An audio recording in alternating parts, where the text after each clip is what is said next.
लोकतंत्र की नींव तभी मजबूत होती है जब शक्ति केवल कुछ लोगों तक सीमित न रहे और निर्णय लेने की जिम्मेदारी जनता के हाथों में हो।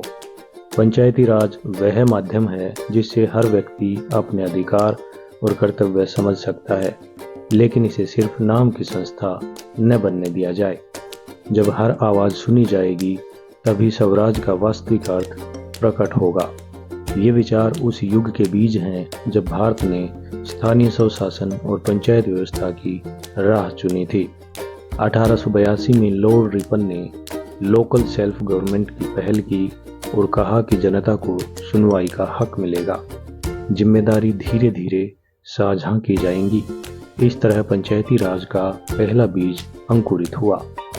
नमस्कार, मैं हूं कुलदीप सिंह और आप देख रहे हैं द केपी पर्सपेक्टिव।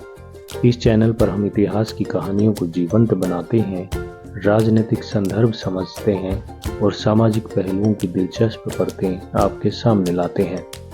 आज हम जानेंगे पंचायत व्यवस्था की यात्रा साल 1882 से 1959 तक, जब पहला लोकतांत्रिक पंचायती राज अपने पैरों पर धीरे धीरे खड़ा हुआ।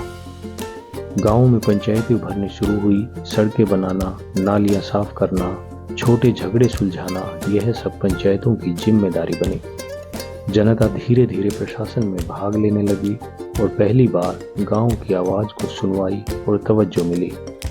1882 के बाद धीरे धीरे लोगों ने अनुभव किया कि पंचायतें केवल औपचारिक संस्था नहीं हैं, बल्कि लोकतंत्र की जमीनी ताकत बन सकती हैं।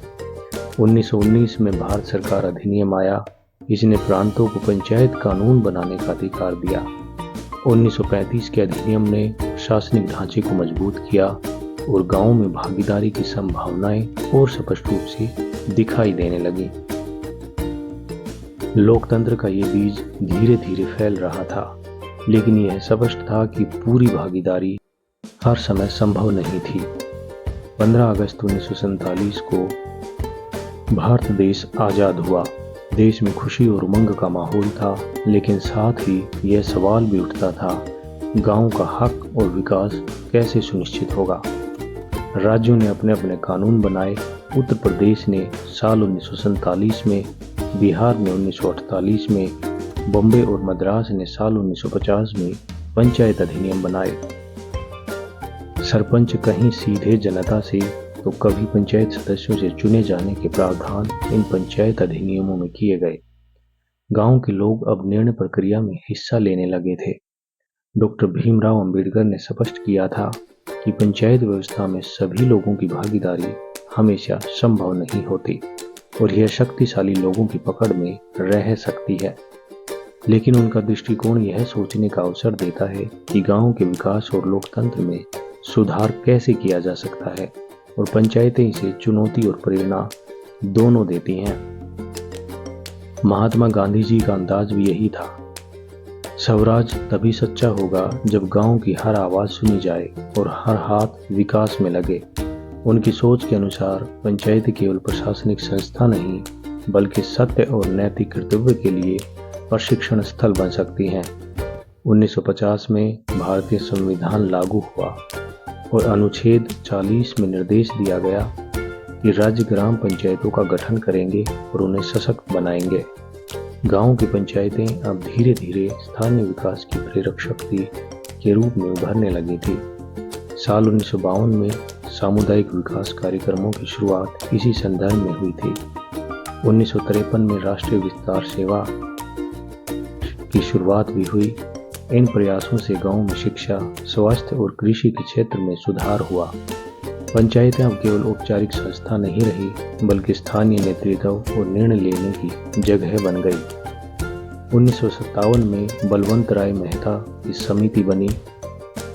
समिति ने समझा कि गांव की ताकत गांव के हाथ में हो और पंचायतें सिर्फ नाम की संस्था न रहें। समिति ने सुझाव दिया कि पंचायती राज व्यवस्था को 3 स्तरीय ढांचे में संगठित किया जाए, जिनमें ग्राम स्तर पर ग्राम पंचायत, खंड स्तर पर पंचायत समिति और जिला स्तर पर जिला परिषदों की स्थापना हो। इस ढांचे ने यह सुनिश्चित किया कि पंचायतें अब सिर्फ एक नाम नहीं, बल्कि स्थानीय लोकतंत्र का जीता जागता स्वरूप बने। 2 अक्टूबर 1959 को राजस्थान के नागौर में पहली बार गांव ने अपने भविष्य का फैसला खुद किया और आधुनिक पंचायती राज व्यवस्था का शुभारंभ उस दिन हुआ।